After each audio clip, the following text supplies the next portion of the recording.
जी तो अस्सलाम वालेकुम। आज का जो हमारा टॉपिक है वो वाइट ब्लड सेल्स के बारे में है।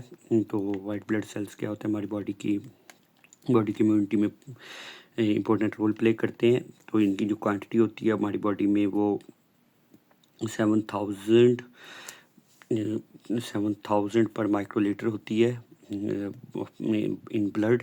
और इसको हम लोगों ने जो डिवाइड किया हुआ है वाइट ब्लड सेल्स को, हम लोगों ने इनको दो पार्ट्स में डिवाइड किया होता है, एक ग्रैन्युलोसाइट्स में और एक ग्रैन्युलोसाइट्स में।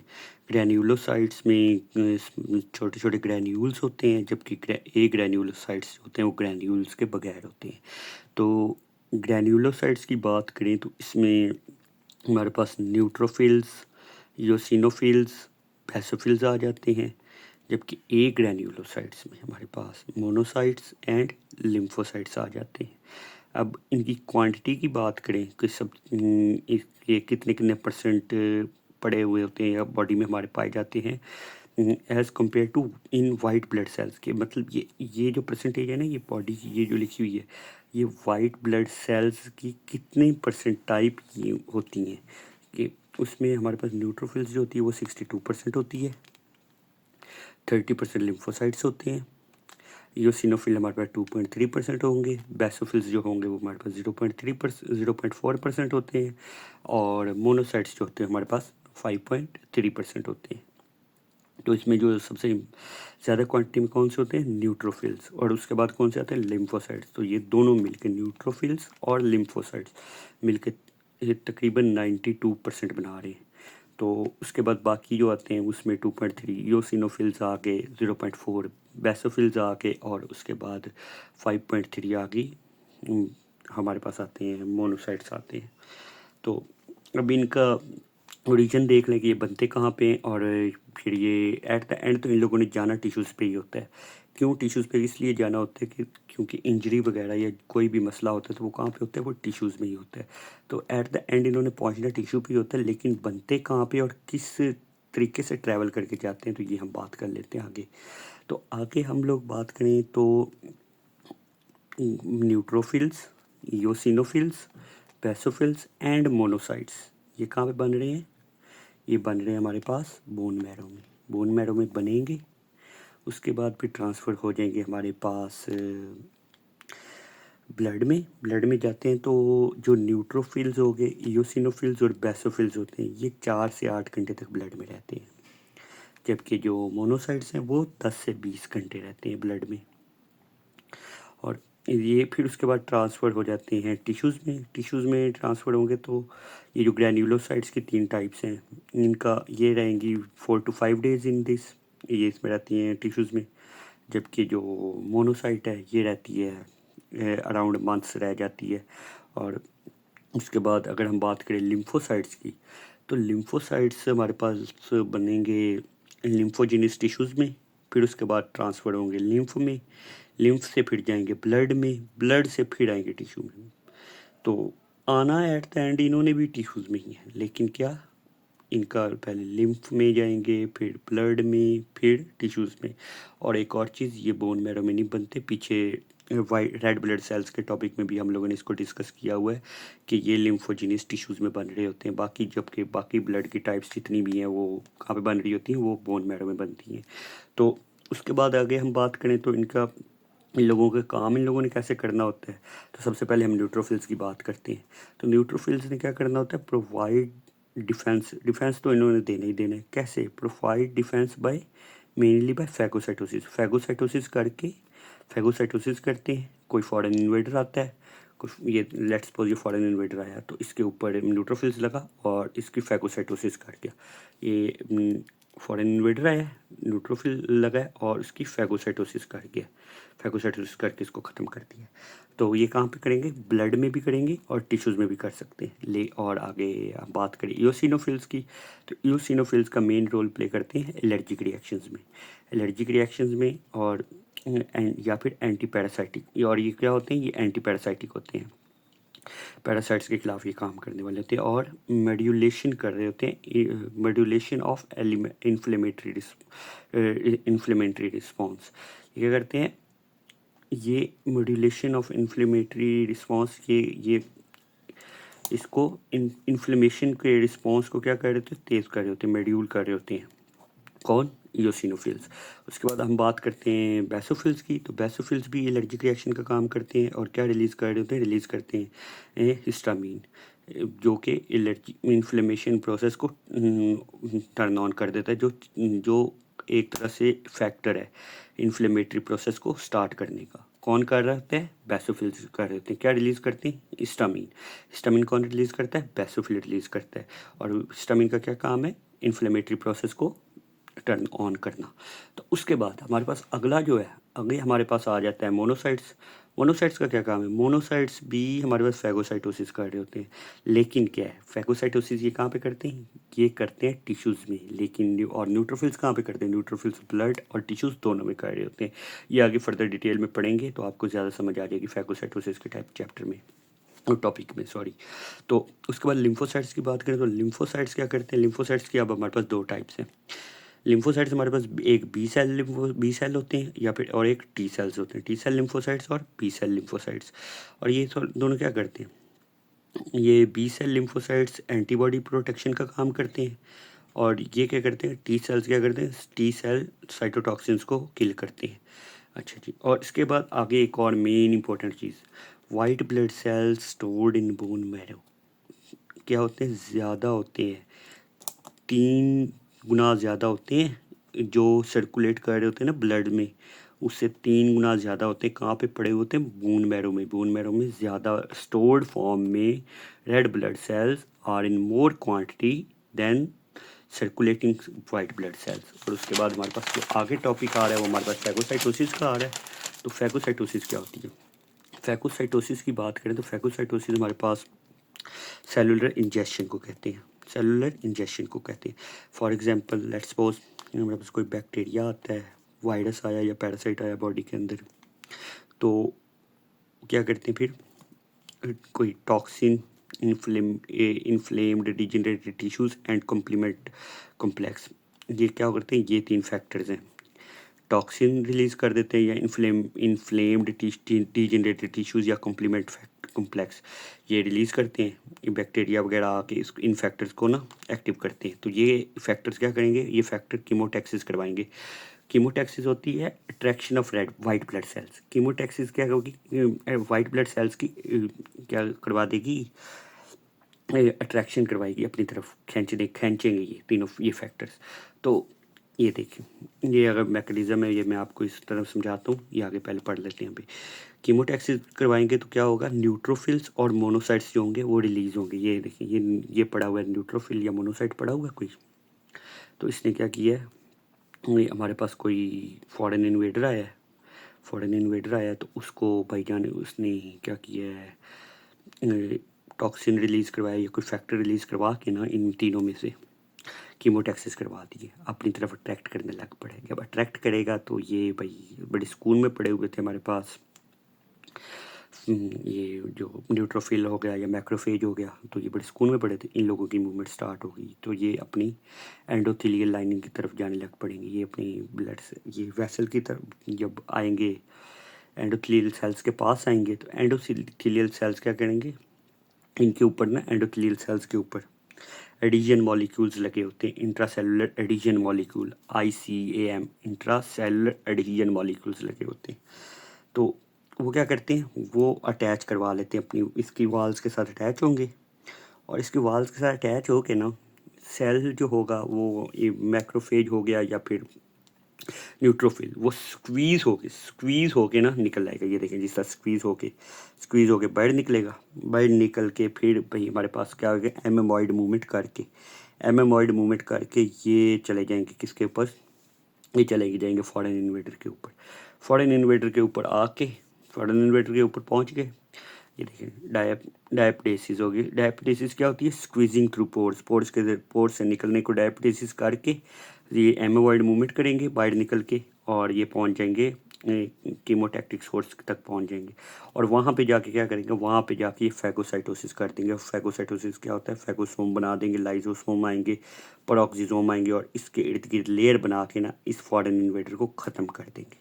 सही हो गया। तो ये हो गया हमारे पास फैगोसाइटोसिस का प्रोसेस। आगे जो फैक्टर होते हैं, factor that induces the phagocytosis और स्टार्ट द फैगोसाइटोसिस, वो 3 फैक्टर्स हैं। कौन कौन से 3 फैक्टर्स हैं ये भी पढ़ लेते हैं हम। फर्स्ट हमारे पास जो फैक्टर आ रहा है वो है लूज ऑफ स्मूथ सरफेस। हमारे पास अगर जिस किसी अगर कोई स्मूथ सरफेस किसी के पास होगी, स्मूथ सरफेस ख़त्म होगी ना किसी चीज़ की, तो वो क्या होगा, वो एक फैगोसाइटोसिस को तेज़ कर देगा। अगर रफ सरफेस वाला होगा कोई मॉलिक्यूल, फैगोसाइटोसिस कर हो जाएगी, स्टार्ट हो जाएगी। या फिर प्रोटेक्टिव लेयर किसी के पास नहीं है, फिर भी फैगोसाइटोसिस स्टार्ट हो जाएगी। या तीसरा मैकेनिज्म एक और है, वो बहुत इंपॉर्टेंट है, वो है ऑप्सोनाइजेशन। तो ऑप्सोनाइजेशन क्या है? ऑप्सोनाइजेशन ये है, फॉरेन इन्वेडर आया, फॉरेन इन्वेडर आके उसके साथ एंटीबॉडी वाई लग गई, एंटीबॉडी वाई लगती है जो क्या करती है, कॉम्प्लेक्स 3 के साथ जाके एक्टिव हो जाती है, कॉम्प्लेक्स 3 को एक्टिवेट कर देती है और वो जाके भाई कॉम्प्लेक्स C3 जो होता है, C3 जाके लग जाता है उसके साथ, हमारी एंटीबॉडी वाई के साथ, और फॉरेन बॉडी का जो कॉम्प्लेक्स बना होता है उसके साथ लगेगा। तो जो क्या करेगा, जो फैगोसाइटिक मेम्ब्रेन पे जाएगा, फैगोसाइटिक मेम्ब्रेन से वो उसकी क्या हो जाएगी, फैगोसाइटोसिस हो जाएगी और फॉरेन बॉडी इस तरह ख़त्म हो जाएगी। तो इस प्रोसेस को क्या कहते हैं हम, ऑप्सोनाइजेशन कहते हैं, ऑप्सोनाइजेशन। अब इसमें मैकेनिज्म पढ़ लेते हैं इसका क्या है ऑप्सोनाइजेशन का। सूडोपोडिया फॉर्मेशन बनती है, pseudopod fusion of pseudopods around the foreign body. सही हो गया, सूडोपोड्स बनते हैं और क्या करते हैं, lysosomes attached phagosomes digest vesicles. Lysosome जो होंगे वो अटैच हो जाएंगे फैगोसोम्स के, फैगोसोम डाइजेस्ट वेसिकल्स के साथ, और डाइजेशन हो जाएगी, digestion by proteolytic enzymes and lipases enzymes. Okay हो गया। उसके बाद आगे क्या होता है, पेरोक्सिसोम्स जो होते हैं, लाइजोसोम्स और पेरोक्सिसोम्स दो चीज़ें होती हैं जो कि, लाइजोसोम और पेरोक्सिसोम दो चीज़ें होती हैं जो क्या करती हैं, फैगोसाइटोसिस करवा रही होती हैं हमारे पास। तो लाइजोसोम्स किसके साथ अटैच होते हैं, लाइजोसोम्स अटैच होते हैं प्रोलियोटिक एंजाइम्स के साथ या लाइपेजेस के साथ। और उसके बाद इधर जो होते हैं पेरोक्सिसोम अटैच्ड होते हैं kills foreign organism by oxidation. किस तरह, इनके पास क्या क्या होता है, सुपर ऑक्साइड होते हैं, हाइड्रोजन पेरोक्साइड होते हैं, हाइड्रोक्साइलाइन होते हैं और हाइपोक्लोराइट होते हैं। ये 4 चीज़ें होती हैं इनके पास, पेरोक्सिसोम्स के पास। और लाइजोसोम्स के पास क्या होते हैं, ये प्रोलियोटिक एंजाइम्स होते हैं और लाइपेजेस होते हैं। तो ये मैकेनिज्म था ऑप्सोनाइजेशन का, फैगोसाइटोसिस का। इसके बाद जो हमारे पास अगला आगे है, आगे हमारे पास न्यूट्रोफिल्स और मैक्रोफेजेस का जो है ना वो डिफरेंस दिया हुआ है कि करवा तो दोनों ही फैगोसाइटोसिस रहे हैं, क्योंकि हम पढ़ तो फैगोसाइटोसिस ही रहे थे पहले। और उसमें मेन चीज़ हम क्या डिस्कस कर रहे थे, हम लोग डिस्कस कर रहे थे न्यूट्रोफिल्स और मैक्रोफेजेस को। तो ये इन दोनों में डिफरेंस क्या है, डिफरेंस ये है कि फैगोसाइटोसिस दोनों ने करवानी है, ये तो सिमिलरिटी होगी। उसके बाद डिफरेंस क्या है, जो न्यूट्रोफिल्स है ना, न्यूट्रोफिल्स हमारे पास ब्लड में और टिश्यूज़ में दोनों में करवाएंगे फैगोसाइटोसिस, लेकिन लेकिन लेकिन मैक्रोफेज जो होते हैं ना, ये ओनली टिश्यूज़ में करवाते हैं। ये एक डिफरेंस हो गया इनका। दूसरा डिफरेंस क्या है, ये 30 to 20 बैक्टीरिया अराउंड फैगोसाइट कर सकते हैं इन वन लाइफ स्पैन। और ये जो हैं around 100 bacteria, red blood sales and malarial parasites, ये कितने 100 ऑफ बैक्टीरिया ये कर सकते हैं, फैगोसाइटोज कर सकते हैं। ओके। और इनकी सर्वाइवल कितनी है सर, 4 to 5 डेज इनकी सर्वाइव होती है, कम। ये इनकी सर्वाइवल के डेज भी तो कम है ना, 4 to 5 डेज, इसलिए 3 से 20 बैक्टीरिया ये फैगोसाइट कर सकते हैं। और ये कितने हैं, इनकी सर्वाइवल अराउंड मंथ्स है, इसलिए ये ज़्यादा करते हैं। अब आगे बहुत इंपॉर्टेंट फंक्शन आ रहा है हमारे पास, जो जिसको रेटिकुलो एंडोथेलियल सिस्टम भी कहते हैं और मोनोसाइट मैक्रोफेज सिस्टम भी कहते हैं। तो ये हमारे पास एक सिस्टम है। अब इस सिस्टम में क्या क्या चीज़ें कंसिस्ट होती हैं, ये मेन सिस्टम, ये जो सिस्टम होता है ना, ये सिस्टम हमारे पास बात कर रहा है कि हमारी बॉडी में फॉरेन और जो इन्वेडर होगा वो एंटर कैसे होता है, कहाँ कहाँ से एंटर होगा, ये सिस्टम वहाँ प्रेजेंट होता है। तो इस सिस्टम से पहले तो कंपोनेंट पढ़ लेते हैं कौन कौन से हैं। सबसे पहले तो मोनोसाइट्स आ रहे हैं, मोबाइल टिश्यू मैक्रोफेजेस आ रहे हैं, ठीक हो गया। फिक्स्ड टिश्यू मैक्रोफेजेस आ रहे हैं और स्पेशलाइज्ड एंडोथेलियल सेल्स आ रहे हैं। 4 इनके कंपोनेंट्स हैं, मोनोसाइट मैक्रोफेज सिस्टम या रेटिकुलो एंडोथेलियल सिस्टम के 4 कंपोनेंट्स हैं। कौन कौन से? Monocytes, mobile tissue macrophages, fixed tissue macrophages, specialised endothelial cells. Okay, specialised endothelial cells कहाँ पे होती हैं? लिम्फ नोड में, बोन मैरो में और स्प्लीन में होते हैं। अच्छा, अब फॉरेन इन्वेडर जो होता है वो एंटर कैसे होता है, ये बात कर लेते हैं। ये एंटर होता है, हमें ये तो पता ही है कि एंट्री पॉइंट से ही एंटर होगा। मेन चीज़ सबसे पहले हमारे पास सबसे पहली चीज़ क्या आती है? स्किन पे इंजरी हुई है, स्किन पे इंजरी हुई है तो भाई आ सकता है, ये बॉडी में एंटर हो सकता है। उसके बाद हम एयर ब्रीथ करते हैं, लंग्स में आ सकता है। हम खाना खाते हैं, जीआईटी ट्रैक में जा सकता है। उसके बाद अगर इन तीनों जगहों पे नहीं हमारे पास ये पकड़ा गया तो लिम्फ में भी जा सकता है, और लिम्फ से आगे फिर ब्लड में भी आ सकता है। तो ये जो है ना, ये 5 हैं साइड्स इसकी, ये इस सिस्टम की, मोनोसाइट मैक्रोफेज सिस्टम की 5 साइड्स हैं। कौन कौन सी? Skin, lungs, GIT tract, lymph and blood. अच्छा, तो अब इनका उसी तरह नाम भी आ गए। स्किन में जो इस सिस्टम के पड़े होंगे मॉलिक्यूल्स, उनको क्या कहेंगे? हिस्टियोसाइट्स, हिस्टियोसाइट्स कहते हैं। ओके, लंग्स में जो होते हैं उनको क्या कहते हैं? लंग मैक्रोफेजिस या फिर एल्वियोलर मैक्रोफेजिस कहते हैं। जीआई ट्रैक में जो होते हैं वो कफर सेल्स होते हैं। लिम्फ में जो होंगे लिम्फ नोड मैक्रोफेज होंगे, और ब्लड में जो होंगे macrophages in spleen and bone marrow होंगे। सही हो गया। अब लंग्स की बात करें तो लंग्स में 2 तरह के होते हैं, ये हमारे पास आ सकता है। कोई भी फॉरेन इन्वेडर 2 तरह से आ सकता है। एक तो होता है डाइजेस्टेबल, अगर डाइजेस्टेबल होगा तो डाइजेस्ट होकर उसको ख़त्म कर देंगे, ये मैक्रोफेजेस आएंगे, डाइजेस्ट करेंगे, उसको ख़त्म कर देंगे। या फिर एक होता है इनडाइजेस्टेबल, फॉर एग्जांपल ये एक इनडाइजेस्टेबल मैक्रोफेज आ गया भाई बॉडी में।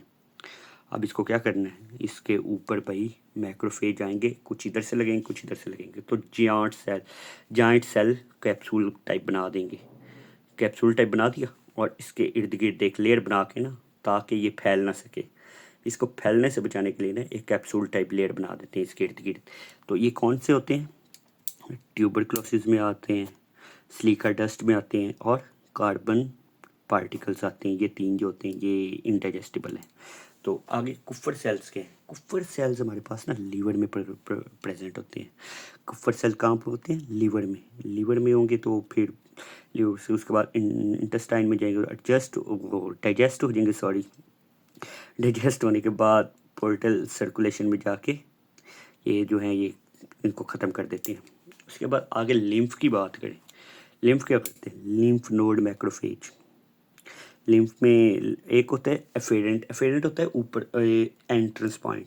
लिम्फ की एंट्रेंस पॉइंट जो होते हैं, फॉर एग्जांपल मैं लिम्फ इधर बना देता हूँ आपके सामने, ये लिम्फ है, फॉर एग्जांपल ये एफेरेंट है, एफेरेंट लिम्फेटिक सिस्टम है। यहाँ पे लिम्फ का वो साइनोसिस टाइप बनी हुई है, ये नोडल मेडुलरी साइनोसिस टाइप बना दी अंदर। यहाँ पे हमारे पास मैक्रोफेजेस पड़े होंगे और ये एफेरेंट निकल रही है बाहर। सही हो गया।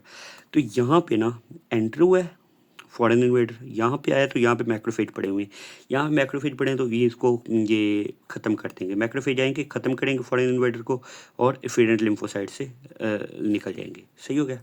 ये चीज़ है लिम्फ का। इस तरह ब्लड का भी होता है, ब्लड में भी एफेरेंट आर्टरी है, एफेरेंट आर्टरी आएगी ट्यूब, ये जिस तरह साइनोसिस नोडल मेडुलरी साइनोसिस इधर पड़ी हुई है लिम्फ में, इस तरह ट्यूबरकुलाई ऑफ स्प्लेनिक रेड पल्प पड़ी होती है उसमें, वो ये ब्लड में, ब्लड वेसल्स में। तो वो वहाँ से क्या होती है, वहाँ से ख़त्म होकर वेनस साइनस से वो निकल जाती है बाहर। उसके बाद आगे जो हमारे पास आ रही है, हमारे पास आगे आ रहा है इन्फ्लेमेशन। इन्फ्लेमेशन क्या होती है भाई? सुनते हैं ना इन्फ्लेमेशन, इन्फ्लेमेशन, तो इन्फ्लेमेशन होती क्या है ये पढ़ लेते हैं। अब इन्फ्लेमेशन है हमारे पास, कोई इंजरी हुई है हमें बॉडी को इंजरी हुई है, इंजरी की वजह से जो हमारे इंजर्ड टिश्यूज़ हैं वो रिलीज़ करते हैं कुछ सब्सटेंसेस। कौन कौन से सब्सटेंसेस रिलीज़ करते हैं? Histamine, bradykinin, prostaglandin, serotonin, lymphokines, complement system reaction products और आगे blood clotting system reaction products. ये जो है ना, ये चीज़ें रिलीज़ होती हैं जब कोई इंजरी होती है। तो वो क्या करती हैं, उसकी वजह से विज़ोडाइलेशन होती है, इंक्रीज इन परमेबिलिटी हो जाती है, स्वेलिंग ऑफ टिश्यूज़ हो जाती है और वाइट ब्लड सेल्स की वहाँ पे इंजरी साइट पे माइग्रेशन स्टार्ट हो जाती है। किन की वजह से होती है माइग्रेशन स्टार्ट? ये सारी प्रोडक्ट्स हैं ना, ये रिलीज़ होती हैं जब इंजरी हुई, टिश्यू में इंजरी हुई। Histamine, bradykinin, prostaglandin, serotonin, lymphokines, complement system reaction product and blood clotting system reaction products ये रिलीज़ हुए, जिनकी वजह से विज़ोडाइलेशन हुई, इंक्रीज इन परमेबिलिटी हुई, स्वेलिंग ऑफ टिश्यूज़ हुए और वाइट ब्लड सेल्स की वहाँ पे माइग्रेशन हुई। और क्लॉटिंग करने के लिए कि अगर कोई खून निकल रहा है, अगर हमारी ब्लीडिंग हो रही है, तो उसको रोकने के लिए clotting of fluid interstitial spaces, तो ये भी क्लॉटिंग फैक्टर्स भी वहाँ पे जाते हैं और उनको क्लॉट करने में भी हेल्प करते हैं। तो ये सारा इस मैकेनिज्म को क्या कहते हैं, इन्फ्लेमेशन कहते हैं। आगे हमारे पास जो टॉपिक है वो लाइंस ऑफ डिफेंस है। लाइंस ऑफ डिफेंस से मुराद ये है कि इन्फ्लेमेशन ना, एक तरह से हम बात करें तो एक वार पॉइंट है। इन्फ्लेमेशन का मतलब ये, एक एग्जांपल ले लेंगे, एक वार पॉइंट है, वार हो रही है, कोई हमला हुआ है एक जगह पे, तो लेट्स सपोज किसी कैंटोनमेंट के एरिया में हमला हो गया है या फिर किसी एरिया में हमला हुआ है, तो उसको आगे टैकल कैसे करना है, कौन कौन सी लाइंस ऑफ डिफेंस आएंगी, तो हम लोग उसके बारे में पढ़ लेते हैं। First line of defence, second line of defence, third line of और फोर्थ लाइन ऑफ डिफेंस होती है। ये हम आगे अभी डिस्कस करते हैं।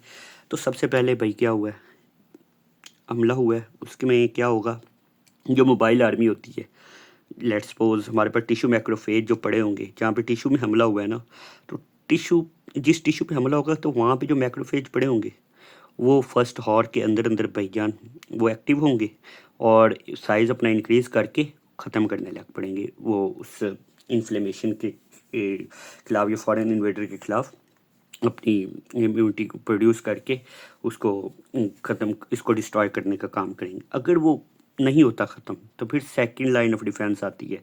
फिर सेकंड लाइन ऑफ डिफेंस कौन सी होती है? Second line of defence for example, ये कौन सी एरिया है, ये वो जगह है जहाँ पे हमला हो रहा है, वहाँ पे जो आर्मी है, उस एरिया की आर्मी जो है ना, वो कंट्रोल कर रही है, वो अपने मोबाइल पे जाएंगे और मोबाइल आर्मी बन के उनको ख़त्म करने लग पड़ेंगे। उसके बाद भाई ये लड़ते लड़ते थक गई है, ये वाली हमारी पहली जो फ़ौज थी, पहले फ़ौजी हमारे थक गए। अब हमारे पास ना दूसरे फ़ौजी वो एक्टिव हुए हैं। दूसरे फ़ौजी कौन से होंगे? दूसरे फ़ौजी वो होंगे जो करीब के एरियाज़ में होंगे, जो ब्लड में होंगे या मोबाइल एरिया में। अब हमारे पास जिस तरह कंटोनमेंट बोर्ड है, कैंट के एरिया है फॉर एग्जांपल, तो कैंट में भी तो कुछ फ़ौजी होते हैं ना, तो इस तरह फिर वो सिग्नल भेज देते हैं कैंट वाले फ़ौजियों को। इस तरह ये इधर ब्लड में सिग्नल भेज देते हैं कि भाई उधर न्यूट्रोफिल्स प्रेजेंट है, आ जाओ, हमला हो गया है, तो इसको अब ना ख़त्म करना है हमने, ये इसके फॉरेन इन्वेडर के खिलाफ हमने जंग करनी है। तो भाई आया है, न्यूट्रोफिल फ्रॉम ब्लड आएंगे जो सेवरल हॉर्स के लिए लड़ेंगे। अब नंबर इंक्रीज़ करेंगे, अपने नंबर भी साथ साथ इंक्रीज़ करते रहेंगे, और नंबर इंक्रीज़ करने के मैकेनिज़्म को क्या कहते हैं? न्यूट्रोफिल्स के नंबर के इंक्रीज़ करने के मैकेनिज़्म को कह रहे होते हैं न्यूट्रोफिलिया। न्यूट्रोफिलिया कहते हैं। अच्छा, उसके बाद अब भाई हमारे पास आ गई third line of defence. Third line of defence क्या है? थर्ड लाइन ऑफ डिफेंस हमारे पास ये होगी कि हम लोगों ने भाई हेड क्वार्टर पे भेज दिया है सिग्नल कि फ़ौजी कम पड़ गए, भेजो हमारे पास फ़ौजी और भेजो। तो फिर क्या करते हैं? Monocytes from the blood enter into the tissues. जो मोनोसाइट्स होंगे ना, जो ब्लड के अंदर होंगे, पहले न्यूट्रोफिल्स आएंगे फ्रॉम द ब्लड, फिर मोनोसाइट्स आएंगे फ्रॉम द ब्लड। तो वो क्या होंगे? वो डेज से वीक्स तक लड़ेंगे, साइज़ अपना इंक्रीज़ करेंगे। ये भी साइज़ तो अपना हर किसी ने इंक्रीज़ करना है। क्यों? साइज़ इंक्रीज़ करेंगे ही तब ही तो वो फॉरेन इन्वेडर के खिलाफ या फॉरेन इन्वेडर की फैगोसाइटोसिस या उसके खिलाफ काम कर सकेंगे। अच्छा, size increase the number of lysosomes. Lysosomes के इंक्रीज होंगे तो क्या होती है, फैगोसाइटोसिस हो जाती है। तो और कन्वर्ट होते हैं मैक्रोफेज में, मैक्रोफेज में कन्वर्ट होकर फैगोसाइटोसिस कर देते हैं। ये होगी हमारे पास थर्ड लाइन ऑफ डिफेंस। पहली लाइन ऑफ डिफेंस में क्या था, टिश्यू मैक्रोफेज आए जो टिश्यू के अंदर था जहाँ पे इंजरी हुई है, वो वाले मैक्रोफेज। उसके बाद न्यूट्रोफिल्स जो प्रेजेंट है हमारे ब्लड के अंदर वो आए। फिर जो मोनोसाइट्स हैं, मोनोसाइट्स कन्वर्ट होते हैं मैक्रोफेज में, मैक्रोफेज में जा टिश्यूज़ में एंटर होके मैक्रोफेज खुद ब खुद ही बन जाते हैं और बहुत जल्दी बनते हैं। ये भी याद रखना, ये नहीं, प्रोसेस बहुत जल्दी चलता है।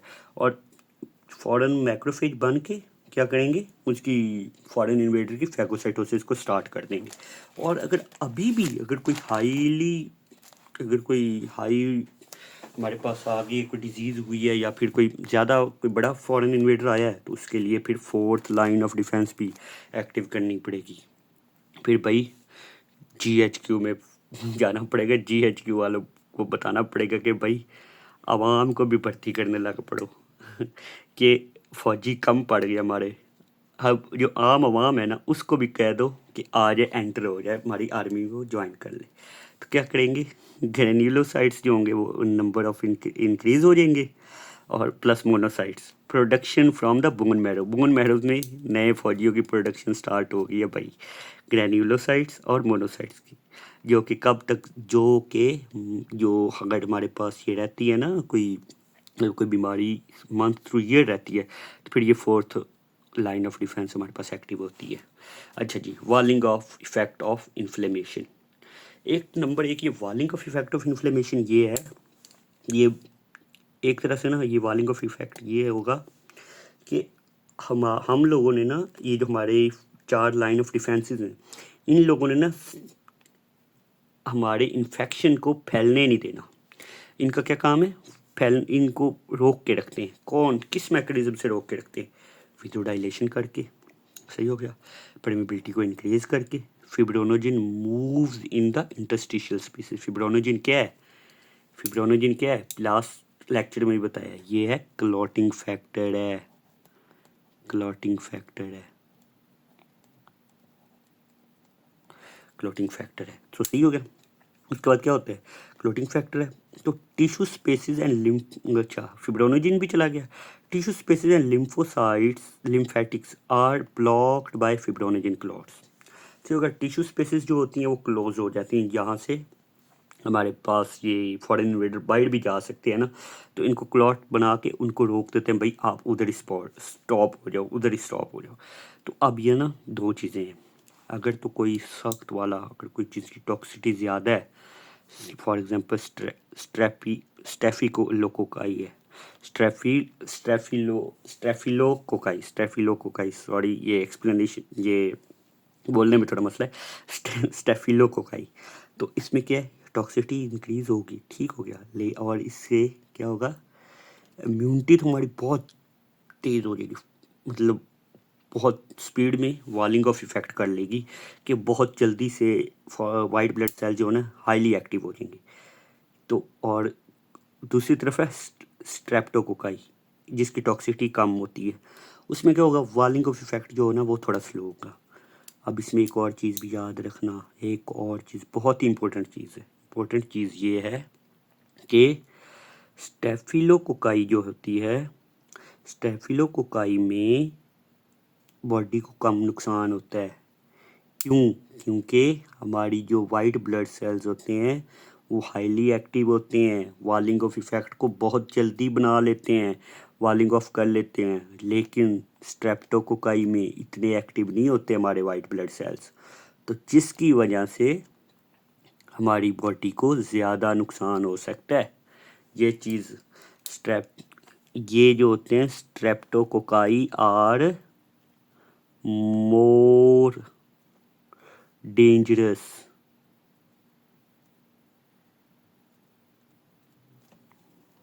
ओके, आगे बस इन्फॉर्मेशन क्या है, जंग ख़त्म हुई, जंग के बाद जो हिसाब बनेगा ना हमारी उस टिश्यू का, उसको पस कह रहे हैं।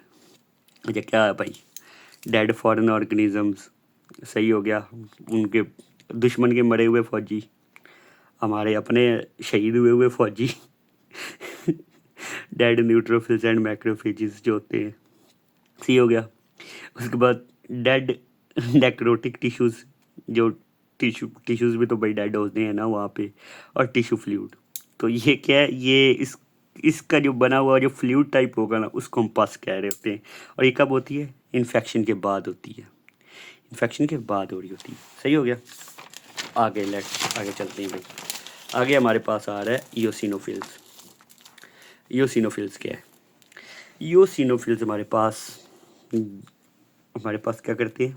ये एलर्जिक रिएक्शन पे काम कर रहे होते हैं, नंबर 1, और पैरासाइटिक इन्फेक्शन में भी काम करते हैं, 2 चीज़ें। सही हो गया। अब पैरासाइटिक इन्फेक्शन में कैसे काम करते हैं? अटैच्ड होते हैं पैरासाइट से एंड किल देम, 2-3 तरह से किल करते हैं। कैसे? हाइड्रोलिटिक एंजाइम से, हाईली रिएक्टिव ऑक्सीजन स्पीशीज से, या फिर मेजर बेसिक प्रोटीन से। अब हाइड्रोलिटिक एंजाइम से कैसे किल करेंगे? इनके पास किस मैकेनिज्म, किसके ज़रिए? लाइजोसोम्स के ज़रिए। लाइजोसोम्स के ज़रिए किल करेंगे हाइड्रोलिटिक एंजाइम से। और हाईली रिएक्टिव ऑक्सीजन स्पीशीज़ जो होती हैं वो कहाँ पे होती हैं? वो किसके पास होती है? ऊपर ऑक्सीजोम्स के पास होती हैं। तो पैरासाइट्स को पेरोक्सिसोम के ज़रिए किल कर सकते हैं, या फिर मेजर इनके पास अपने भी बेसिक प्रोटीन्स होते हैं ईओसिनोफिल्स के पास, तो उसके ज़रिए भी पैरासाइट्स को किल कर देती हैं। अब दूसरा सीन ये है हमारे पास आ रहा है एलर्जिक रिएक्शंस। एलर्जिक रिएक्शन में इनका क्या रिस्पॉन्स होता है? पढ़ा तो हमने पहले था ना कि ईओसिनोफिल्स मेन रोल प्ले करते हैं एलर्जिक रिएक्शंस में। तो वो कैसे करते हैं यहाँ पे पढ़ लेते हैं। एलर्जिक रिएक्शन हुआ, मास्ट सेल्स और बेसोफिल्स रिलीज हुए, ईओसिनोफिल्स की क्या करवा देते?